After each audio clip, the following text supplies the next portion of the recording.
Ibu, bapak, saudari, saudara, rekan-rekan muda, dan adik-adik sekalian dimanapun kalian berada, bertemu kembali dengan saya Romo Tino SSCC di dalam catatan pesiarah. Kata maaf akan kehilangan maknanya kalau hanya sekedar mengakui kesalahan tanpa memperbaiki dan berusaha meninggalkan sesuatu yang buruk di masa lalu dan menjadi lebih baik.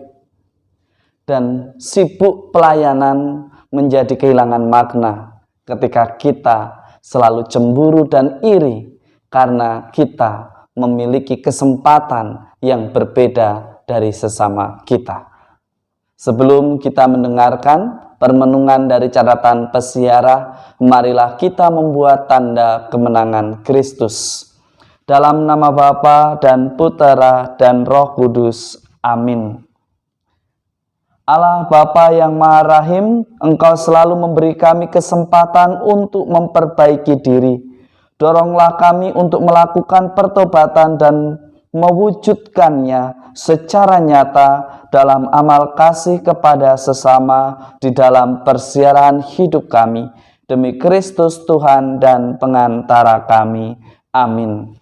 Ibu, bapak, saudari, saudara, rekan-rekan muda, dan adik-adik sekalian dimanapun kalian berada, damai Tuhan dan semoga berkat Tuhan selalu menyertai kita.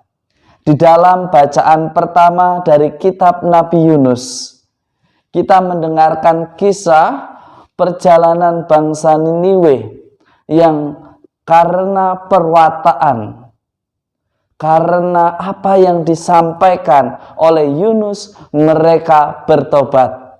Mereka mengakui segala kesalahan yang telah dilakukannya.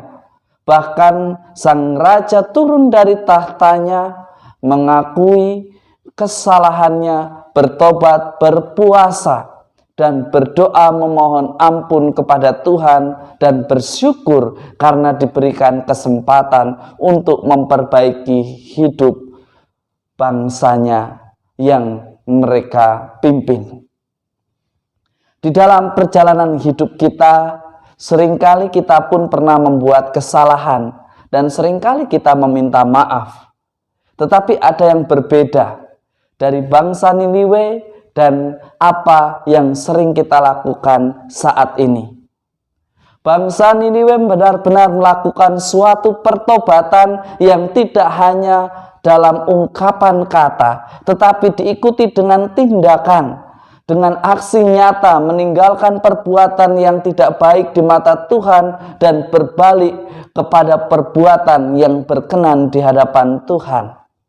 Tetapi yang terjadi saat ini, kata maaf seolah-olah menjadi suatu hal yang biasa, yang penting minta maaf. Kalau besok melakukan kesalahan kembali itu khilaf atau tidak sadar. Anda dan saya serta kita semua adalah orang beriman yang mengenal Tuhan, yang mestinya senantiasa sadar bahwa kata maaf senantiasa diikuti dengan pertobatan yang nyata.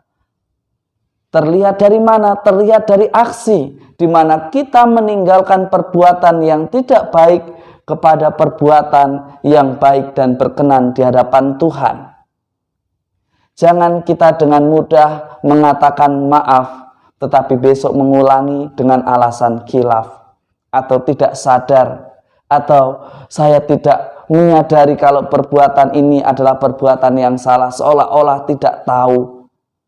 Hari ini kita diingatkan dan diberikan contoh oleh bangsa Niniwe, bahwa pertobatan itu senantiasa diikuti perbuatan atau tindakan nyata, atau aksi nyata dari perbuatan yang tidak baik menjadi lebih baik sebagai bentuk tanggung jawab permintaan maaf kita.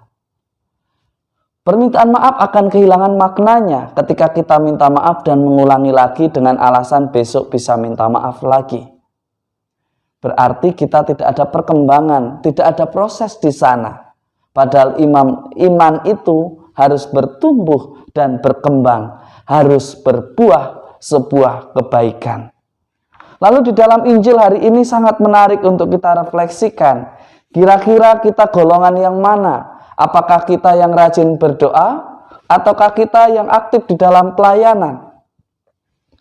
Yesus yang disampaikan di dalam Injil Lukas pada hari ini tidak membenarkan atau menyalahkan apa yang dilakukan oleh Marta ataupun Maria. Yang ingin ditekankan oleh Yesus adalah sikap kerendahan hati dan sikap hormat di hadapan yang maha tinggi, dan menyadari bahwa pekerjaan dan tugas tanggung jawab itu adalah perkara yang lain. Setiap orang memiliki tugas dan tanggung jawabnya sendiri-sendiri. Mengapa harus iri?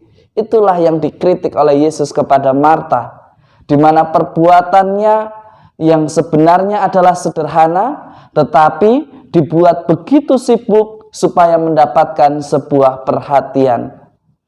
Tetapi hari ini kita disadarkan, lebih baik kita melakukan hal-hal kecil tetapi dengan cinta yang besar. Yesus mengkritik, Marta, Marta, engkau khawatir dan menyusahkan diri dengan banyak perkara, padahal hanya satu saja yang perlu.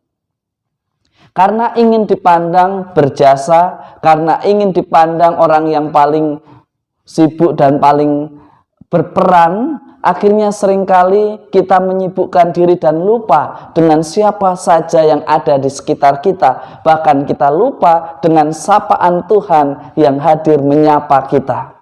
Hal sederhana yang kita bisa lihat ketika di dalam hidup berkeluarga, tentu ada tugas menjaga anak dan mencari nafkah. Ada tugas mendampingi anak dan ada tugas untuk memimpin keluarga.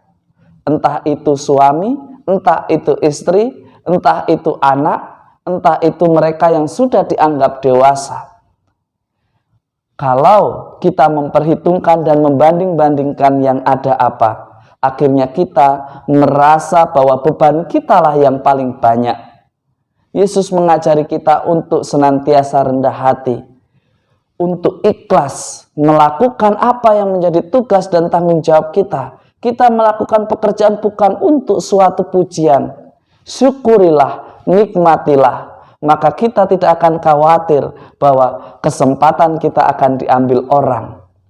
Seringkali kita menyibukkan diri karena ingin dipandang orang yang paling berjasa, orang yang paling berperan, orang yang paling mengerti. Tetapi hari ini Yesus mengingatkan bahwa doa akan menjadi roh dan penggerak yang istimewa di dalam kegiatan aktivitas kita.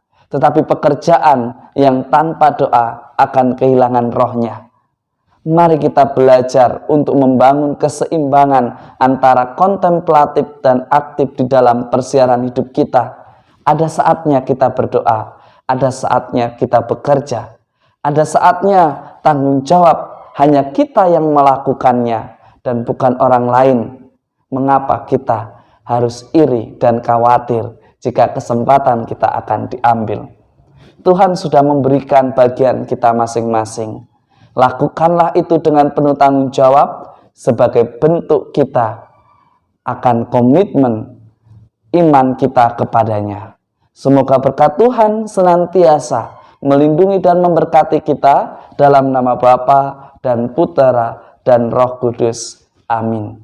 Ibu, bapak, saudari-saudara, rekan-rekan muda, dan adik-adik sekalian yang terkasih, jangan biarkan rasa cemburu dan iri hati merajai dan meratui hati kita, sehingga akhirnya kita kehilangan makna dan kehilangan prioritas mana yang mestinya kita kerjakan, mana yang mestinya kita lakukan.